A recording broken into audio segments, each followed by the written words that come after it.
upping your life and moving to a new part of the world is a tale as old as time. In fact, some studies show that it all began nearly 2 million years ago when some early humans, feeling adventurous, left Africa and overstayed their tourist visas in Eurasia. #YOLO. Last year, it's estimated that 184 million people lived outside the country they were born in. But why? Well, I'm Rob Orme. And I'm Chris Russell. And we want to know why people uproot their lives and move to a new part of the world.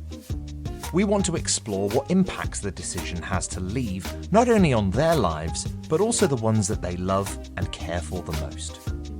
This is Here and There.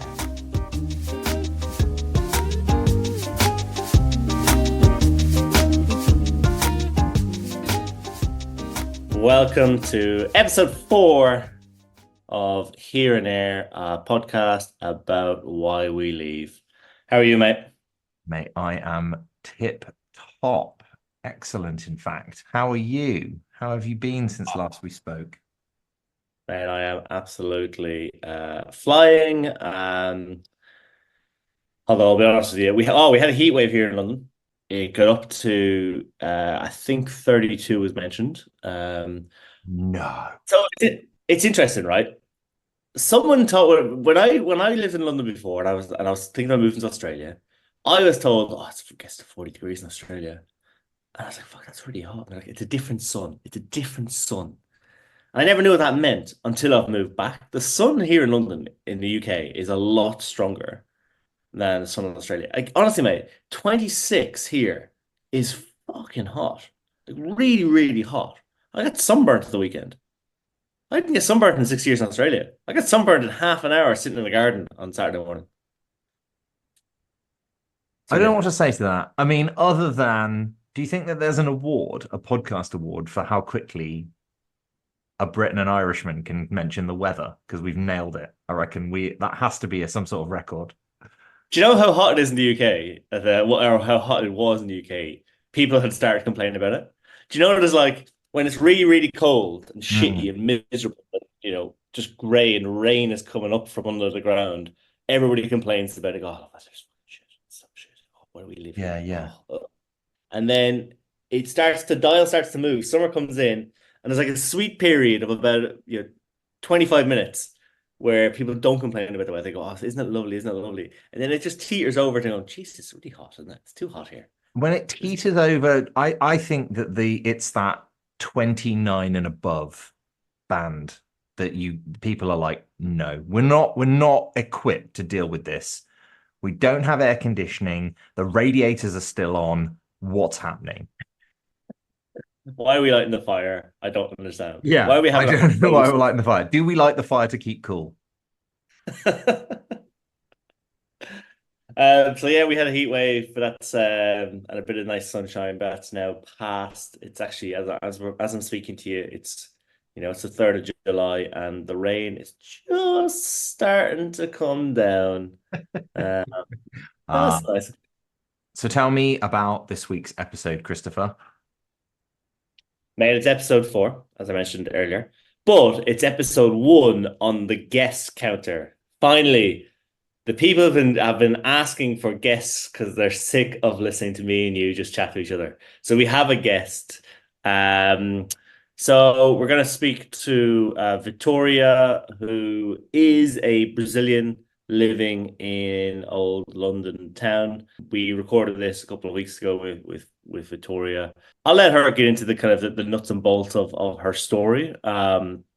But I actually randomly bumped into Vitoria at a sporting event and told her about the podcast, and she was very keen to kind of get on and just share with us her story. And I think it's quite an interesting story.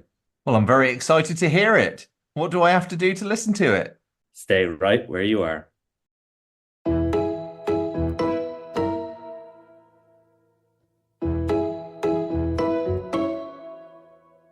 Vitoria, welcome to Here and There. Thank you so much for joining us.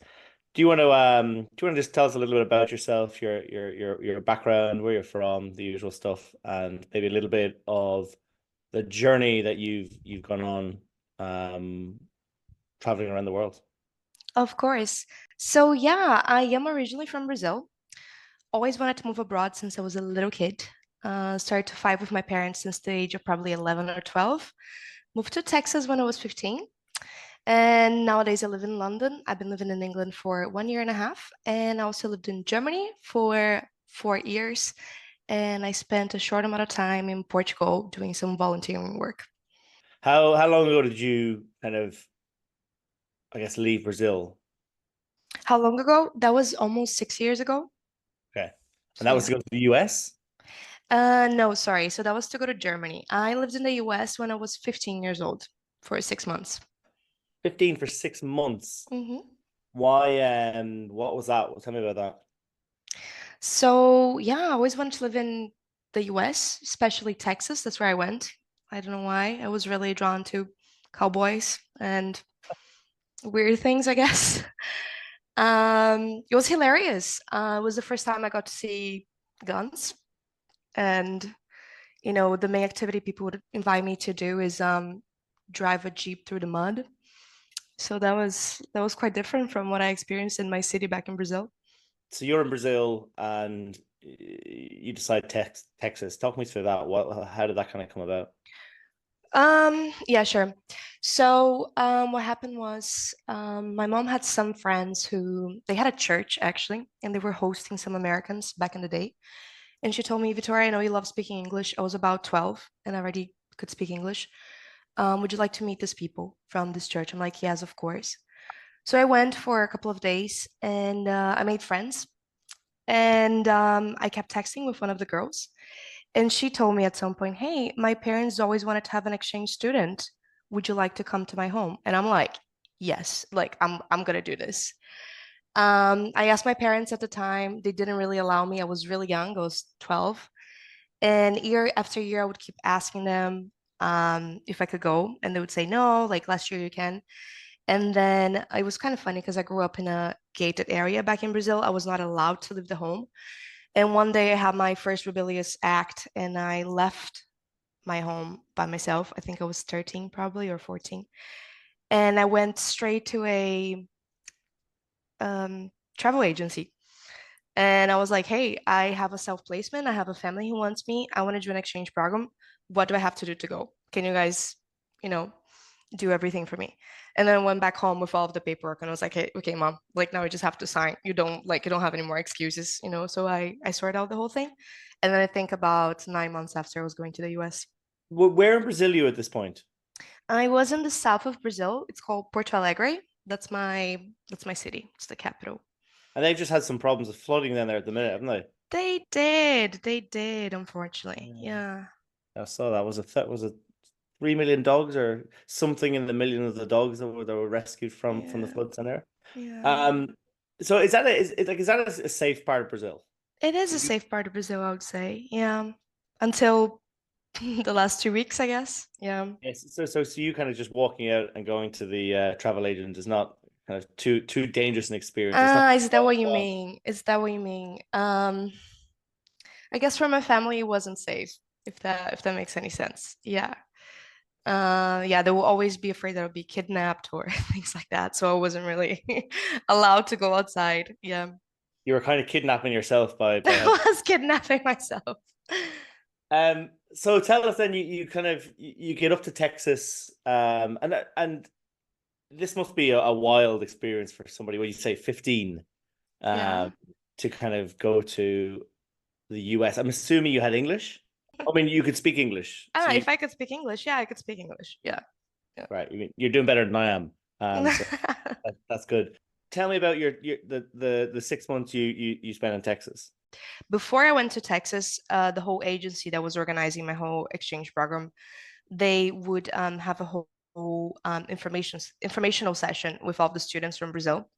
So would be aware of what we can do and what we can't. Like so they'll be like, yeah, you cannot drink alcohol, you cannot, do whatever you want.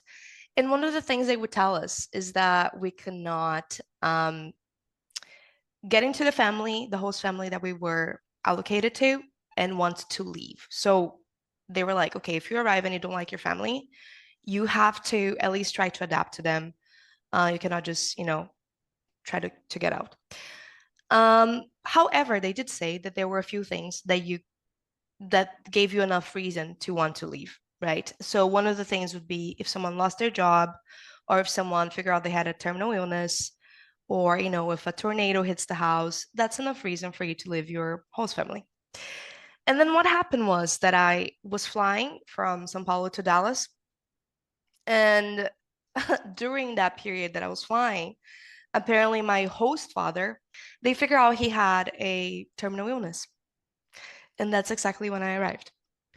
So that's literally the scenario I was in once I arrived in Texas. Um, because of that, the family started to have, some quite tense moments, as you can imagine. And I was just there, 15 years old me, wanting to see cheerleaders and football players.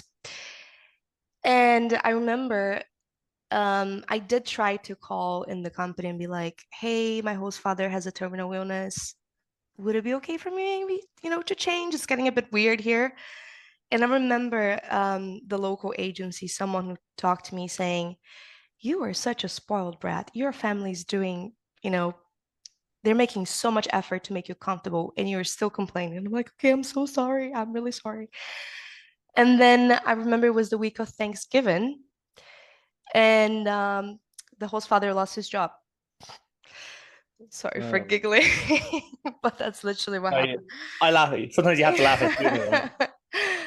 And yeah, it got pretty tense. It got pretty tense. Once again, I started to change families, and they gave me all of the reasons why I couldn't. There were two teachers at the school that knew the situation, and they were like, "Hey, do you want to move in with me? I like you." They were adults. I guess it was pretty fine for them to offer me to go and live in with them. It was not as if like it was just like a student, or a course mate. Anyways, and I remember calling the agency, and they would just be like, "No, it takes 7 months for us to do the background check of these people, so you can't move. It makes no sense." Until the point that I made a funny Facebook post and I got kicked out. So yeah, yeah. So Wait, I think what my next question is going to be. yeah. What was the funny Facebook post? Let me see if I remember it well. Just to make this clear, I was 15 years old. I saw some sub-celebrity tweeting something, and I thought the tweet is pretty funny. And I just decided to copy and paste that on my Facebook wall. And it went something like this. People will always smoke weed. People will continue to have abortions. And people will always have gay sex. Do you know what's going away, though? Old people. And that was enough for me to get kicked out of my, Christian household, host family. Yeah. Yeah. That would upset the apple cart. Yeah, I did not mention the fact that we had to go to church 3 times a week, but Oh wow! So it was that kind of, and was that were you kind of aligned with that? Was that your family? Were your family quite religious? Yeah. Actually, that was not a problem to me. Like I've been raised as a Christian. That was absolutely not a problem. I just didn't. I guess 15-year-old me didn't recognize there was a little bit of a conflict value back then. Yeah. So the family you're trying to escape because of the issues they were having kick you out because of this social post. So you kind of, you almost took matters into your own hands there and just kind of got the job done, really. Where did they kick you out to? So as I was under an agency, and I am legitimately getting kicked out, they had to figure out another family for me to move in to. So they had another volunteering family. The only thing is, I was living in such a small village, if you can even call it like that. It was there was only 1,000 people living in there. That I had, I guess I was fortunate enough to have a coincidence that the new family I got allocated in, I had a host sister there, and she used to work with the mom of my current family. It's a bit tricky to understand. But so anyways, I got allocated in a new family, and they knew the prior family I was living in, and they were like, "Don't worry, we all know." They were like really crazy. All of the city knows that they're crazy, so it's fine. It's not your fault. So yeah. And you spent the rest of the 6 months there. How was it fine? Did any more Facebook posts? Any more problems? Yeah, no, no more problems. I think the only thing is uh a few things. So I was there I think for only 2 to 3 weeks. They didn't have Wi-Fi. That was my only struggle, but I guess it allowed me to have some quality time with my current new host sister. I said she used to work with my previous host mom. Gosh, how do I even tell you that? Um, so this host sister, she told me that the previous host mom, she used to get into my Facebook account whilst I was at school. So she would open my computer, get into my Facebook account. She used to copy and paste some conversations I had with my Brazilian boyfriend at the time. She would send to some Brazilian friends for them to translate, and she would print that out to read it. Wow. And at some point, she brought that to work and she showed that to my new host sister. I sometimes I think this story is so mad. You know, I was 15 at the time, so I didn't really have a good filter of what's true and what's not. So nowadays I'm like, was that even real? But that was the level of madness, I guess. Wow, what I mean that's a first, that's an incredibly like an intense first experience of moving away. I mean, if you kind of look back on it now, I mean, you went to Texas. I mean, that's kind of I mean, I don't know much about Texas, but from the outside looking in, this feels like a kind of a wild experience that you might get in that part of the world. Tell me, so you're 15, 16, 15 still at the time. You go back to Brazil. I mean, if it was me, I'd go running home. That'd be it. I'd never leave home again. Um, but I guess I probably need to understand a little bit. What was the motivation originally? So what was that kind of, why did you want to run away from the beautiful gated community you live in Brazil to go to hang out with some lunatics in Texas? I need to be careful here because I do not want to say anything. But you just alienated half of Texas. So I mean, Yeah. You're not welcome in the state of Texas anymore. Okay. Okay. So I always thought Brazil was quite underwhelming.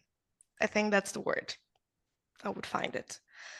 wow. Um, I've always wanted to explore abroad. I wanted to speak English, I wanted to be able to speak another language and, just experience a culture that was different from my own. And if I would ever express this type of interest around my friends back in Brazil, nobody would understand. I'm not sure if that's relevant, but I remember one day reading a book in English. I was just at class, just reading a book, and it was in English. Some girl comes to me and she's like, why do you have this book in English? You cannot even speak English. And I'm like, I literally lived in Texas before. Like, just because you cannot do it doesn't mean I can't. So I think I always had this wish to go abroad and, get a better education, try something different, and people would just not get it. So yeah. Victoria, would you say that you're in the minority when it comes to that? Like this idea of rebellion and this idea of exploration? It sounds like it sort of feels like you were the only one in the village doing it. Honestly, definitely. Yeah. Yeah, it was really hard for me to find people who had the same interests. I think later on in life, when people start getting to the point that they need to build a career and everything, they start looking outside of our, either community or even the country to seek for better opportunities. But for me, that started happening when I was about 8 years old. So for me, it was really much part of my identity, wanting to move abroad. Yeah, and I think Chris kind of touched upon it. I think if it had been me, 15-year-old Rob would have probably gone, right, I guess I'm living in Worcester forever. I don't want to go to the States ever again. Great. So at school, I used to be a big daydreamer in general. I think I was a bit weird, I was just like into my books, learning English, like having all of that intake of American media and things like that. And I started to get quite bullied back at school when I was young. And I think that mix of being bullied and being a daydreamer always made me think as a kid, okay, anywhere should be better than here. Anywhere, I would assume people would want to study more or to, understand more things about the world. So I just wanted to kind of like escape. I just wanted to go somewhere else. So for me, even when I went back, I was like, okay, that's fine. I'll spend some time here and I'll just go abroad again whenever I get the chance. That kind of resilience of youth is super interesting, isn't it? It's kind of, we've talked about it previously in the podcast, about kind of this idea that you have tunnel vision when you're younger.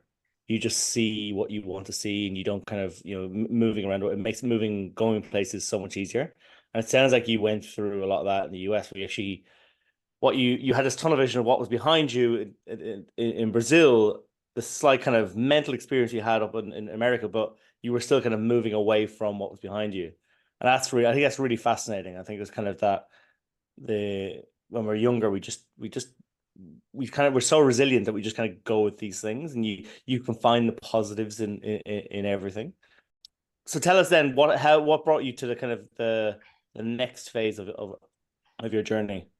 So I really wanted to do university abroad. I think back at the time, I still wanted to go to the US. So I applied for some community colleges in California because I didn't think I was smart enough to actually get into university. Also, that was pretty expensive. I did get accepted in Santa Barbara, which would have been a lovely experience. My father said, "You can go, don't worry, I'll pay for it. I'll support you throughout your studies." But something in my gut feeling just didn't align. I just thought it would be too much money. I was really afraid of maybe not being able to get a job, to at least like partially support myself.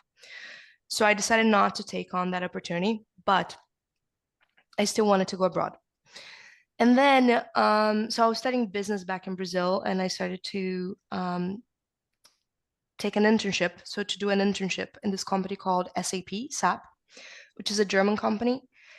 And they had this big recruiting program. It was quite competitive.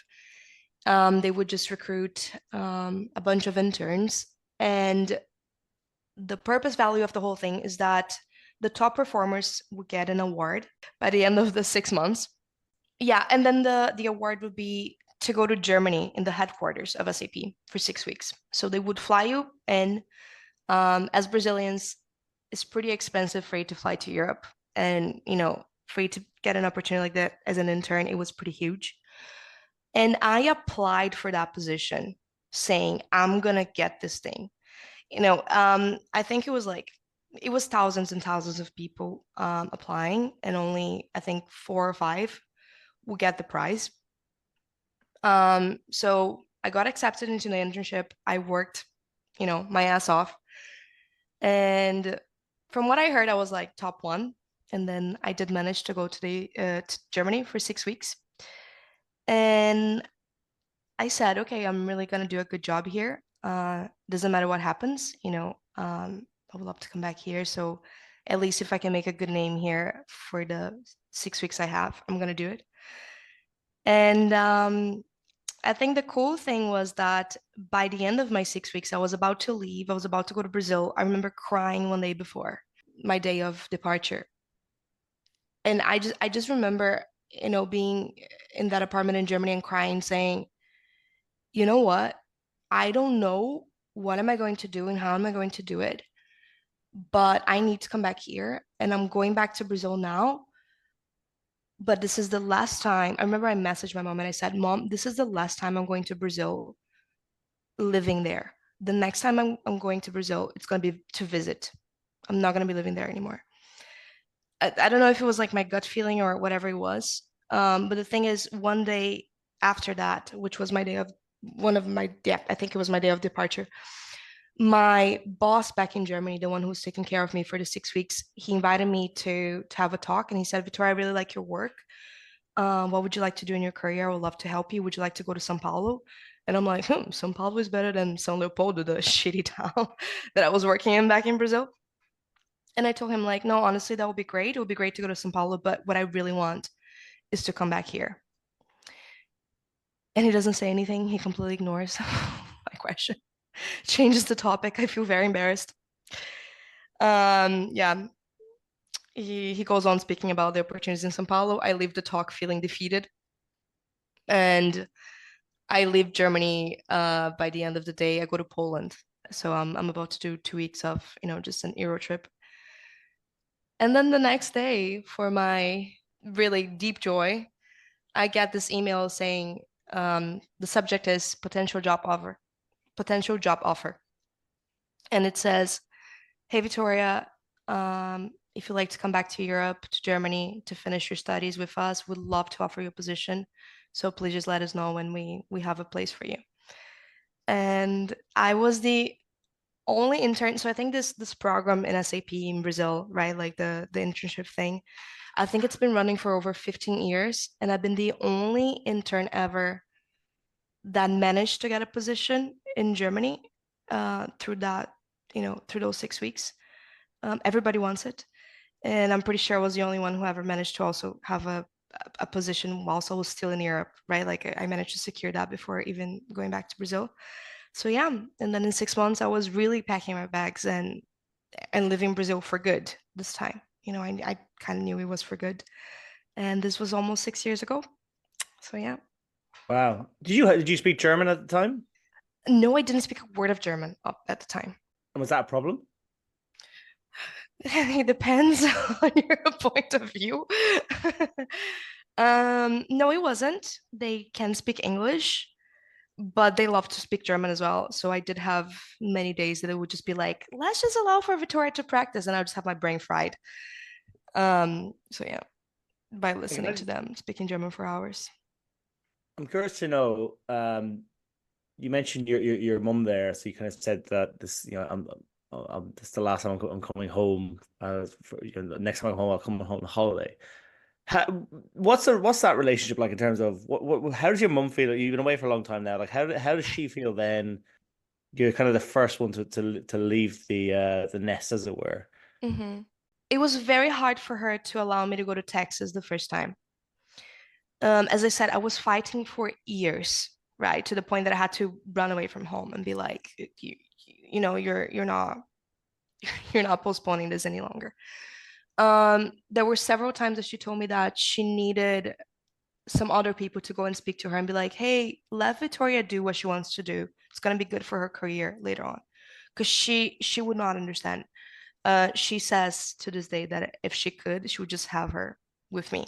Sorry, she would just have me with her until this very day, right?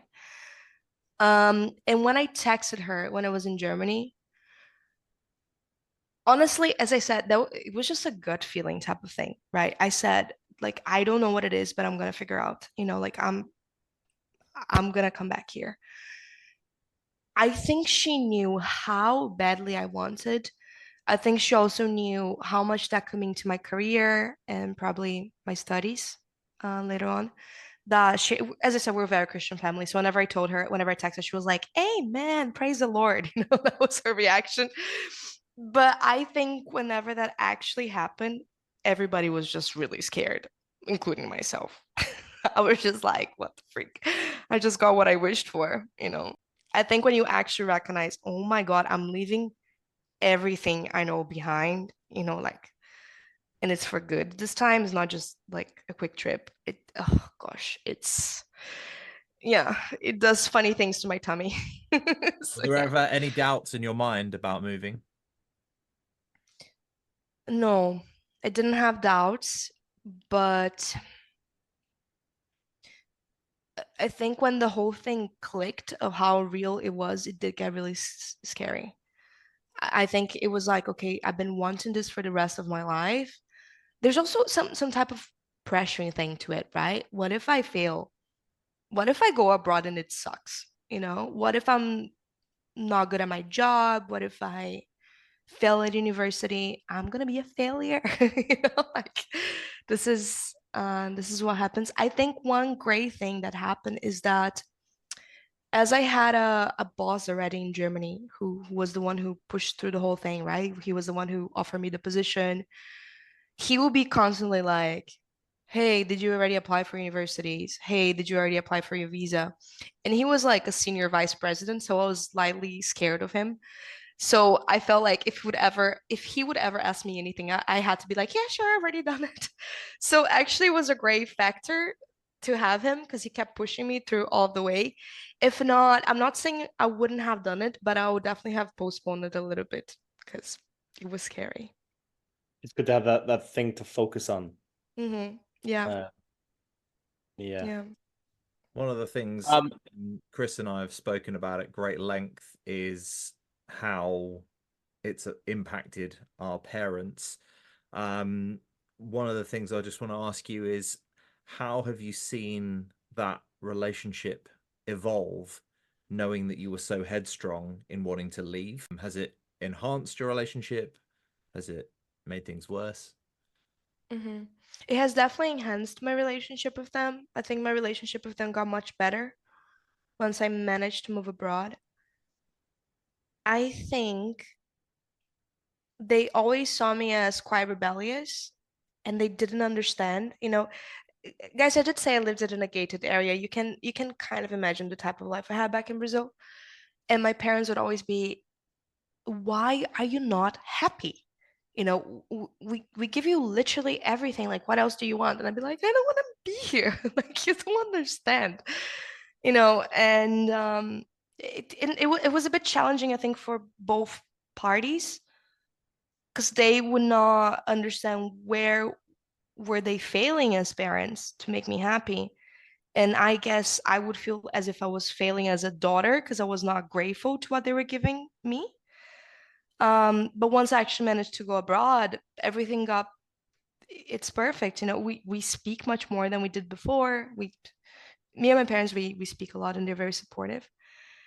And I think they're also very proud. I think they all are like, none of us would have the courage to do that. So yeah, I think it's been really good. I think it was meant to be. let's jump into Germany 2.0 then. hmm So you go back to Germany. How long are you hmm there? Tell us about that. Sure. So I was there for 4 years. It was great. I got my second degree there. I studied international business. I'm not sure if that's relevant, but I got a filmmaking business back in, sorry, I mean, filmmaking. Oh my God, I got a filmmaking degree back in Brazil. Not sure if that's relevant. it's Um, it's relevant in the fact that you're making Rob and I feel very humble here about how not smart we are. thanks. Thanks. Yeah. Um, no, it was great. I think I think when I arrived, everything was perfect and blue skies, right? As you expect. And then with time, I started really feeling the cultural differences. So Germans can be quite straightforward. They can be quite, let's say, they don't really like to have a lot of fun. Yeah. So I started to feel really loud, or really sometimes I would feel a bit too much back in Germany. I guess I adapted with time. Yeah, I don't know. I did have a moment that I started feeling a bit sad and a little bit depressed even because I was feeling like the culture shock was quite big. But I think I never questioned my decision, and I also never thought of leaving because in my head it was like, I am here, I have a better education, I have better job opportunities, I am getting to meet people from all over the world. Um, I can pay my own bills, which would be something that in Brazil I wouldn't be able to do. I'm safe. I can travel around Europe. Like, there was no way I would want to go somewhere else. So even if there were moments that kind of sucked, I still thought that was better than going back home. I mean, it is a constant kind of hustle, and we've been away for a long time, right? So I mean, I've been away for coming up to 16 years now, through various kind of ways, and it is a constant thing. It's one of these things that it almost occupies your brain constantly. I haven't got to anywhere I go, I haven't got to the contentment of being comfortable, of just being away, and that's one thing we've spoken before. When I go home, I meet people from my hometown who kind of have never gone anywhere, never done anything, like have never left kind of where they live. They're some of the most content people that I've ever met. They're very comfortable in their space. And I'm if it's the one thing that I think having been away for so long, the one thing I'm really jealous of is that kind of contentment. I think you're always kind of battling with that. And you've done kind of big culture shifts. You know, I've gone from the UK, from Ireland to the UK to Australia with a bit of Dubai, but very much kind of a westernized part of Dubai. So the cultural shifts have not been kind of that dramatic. So it sounds like you've had to embed yourself or kind of understand a very, very different culture. I've just come back from Brazil. You're all crazy. You love to party. There's energy. It must have been really, really hard. Yeah, Did you indeed. did you enjoy it? Did you enjoy Germany? I did. Whilst I was there, I did. I loved it whilst I was there. Yeah. I only moved to England because it was part of my university programming. So basically, you had to do either 1 or 2 semesters abroad, and then one of the options was in Exeter, so in the south of England. And I was like, okay, I'm only going because I have to. I don't really intend to move out of Germany, you know. Yeah, but I wanted to sublet my room. I wanted to secure the apartment that I still had in Germany. I did not want to cut the strings with it. I was pretty sure I would be going back. But then once I came to England, I was like, oh my God, it was really boring there, right? Like what happened? Like Well, so that is yeah. all a matter of perspective, of course, Victoria. If you want to find some boring places in the UK, we'll hang out when I'm back. So you decided that Germany wasn't right for you, and you headed for sunny England town. Where did you first go? So I went to do a master's in Exeter in the south of England. Yeah, know it well. Yeah. And the good thing is I kept working for SAP. So yeah, my boss back in Germany, he was like, what are you gonna do 1 year from now? And I was like, oh, forgot to tell you, I got accepted for a master's in England.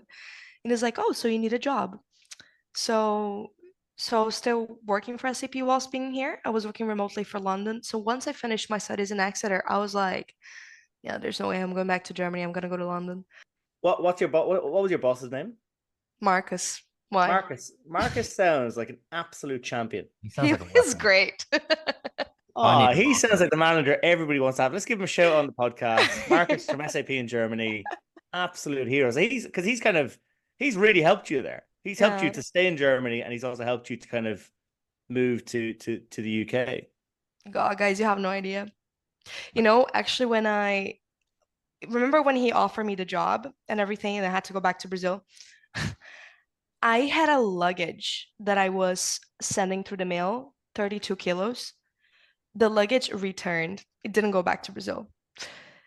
And he asked me, at some point, like, hey, how about your luggage? Did it arrive in Brazil? I was like, no, it's actually in the post office. He kept that luggage for me for 6 to 8 months until I actually moved to Germany. So it was perfect. Like, He's a so legend.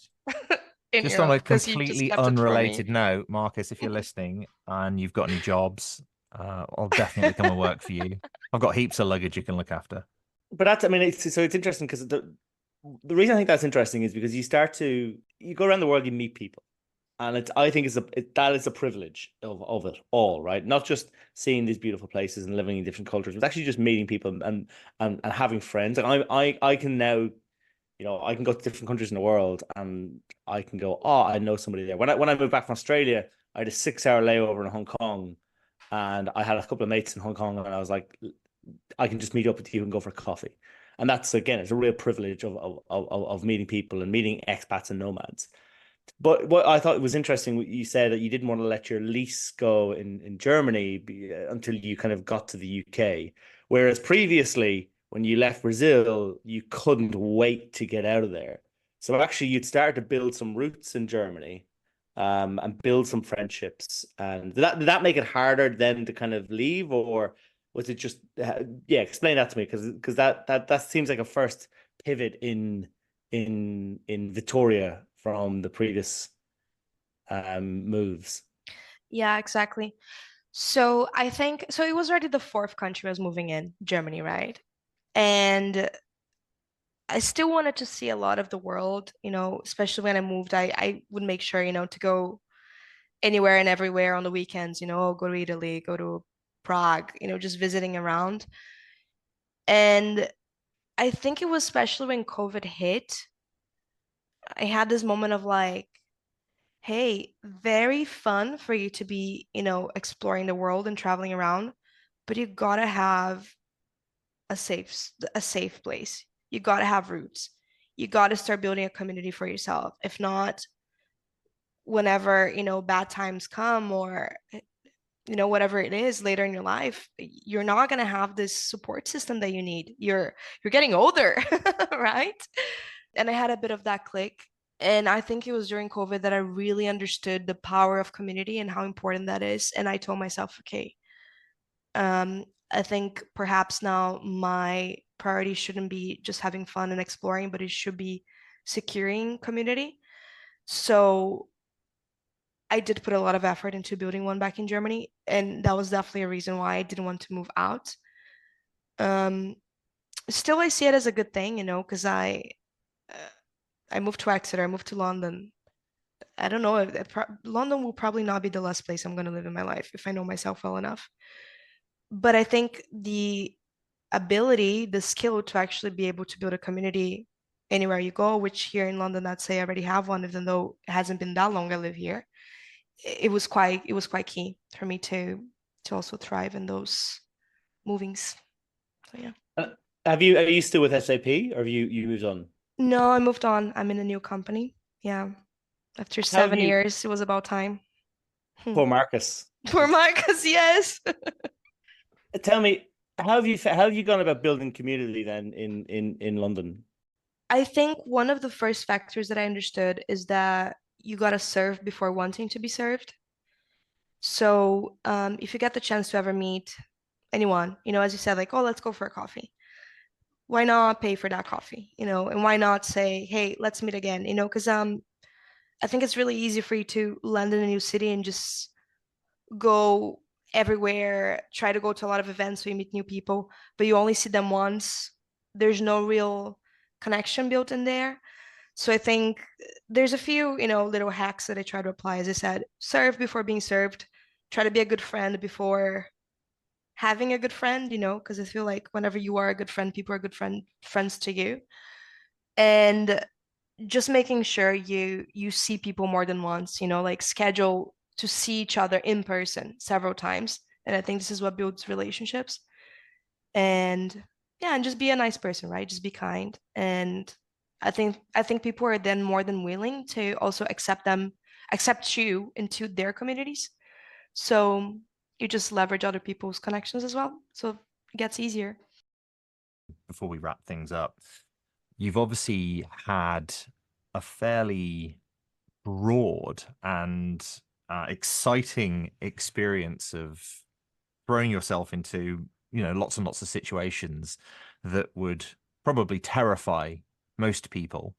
I wonder if you could sort of identify what the biggest takeaways are, if there are any, or you've kind of, lived by the sort of seat of your pants and you've not taken anything away from this other than I'm going to do what's right in front of me. But have there been any kind of calling cards or lessons that you can sort of say, yeah, this was a direct result of me wanting to move and me wanting to put myself into situations unknown? hmm I think what comes to my head is one, gut feeling is king by the end of the day. I knew I wanted to move abroad since I was a kid. I didn't know why. I had no logical explanation to it. By the end of it, I didn't really have it, but I knew I wanted to do it, and it was true. I think the second one is always try to assess your risks before you take those big decisions, right? I did get accepted to go to the US, but something in my gut as well said, well, what if I don't get a job? What if, like, would that experience even be enjoyable if I just felt like I was just spending my father's money all the time and, not really contributing for my own growth, if anything. So yeah, so I think assessing the risk was really important to me, and that's why I decided to move to Germany, not anywhere else, because in Germany I could secure a job before going, and actually I was able to pay for my, for my living. And third, I think third is definitely, you just asked me about this, but it is definitely build a community where anywhere you go. You never know if you ever want to go back. You never know how could these people maybe help you eventually in the future. You never know how could you be of help for other people as well. And I think obviously in the end, it's not about the place, right? It's always about the people you meet. It always is. So I'd say those are the three things. Follow your gut feeling, assess your risks before, and build community anywhere you go. Well, it's very sage advice. Thank you. Victoria, thanks so much for giving up your time to come speak to us. We appreciate you sharing your story with us, and enjoy your rest of your time in London. Thank you so much. And good luck with the next adventure. Thank you. Let's see how that goes.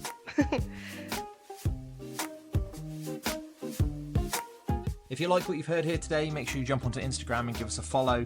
We'd love to connect with you and hear all about your immigration tales. Just search for Here and Air.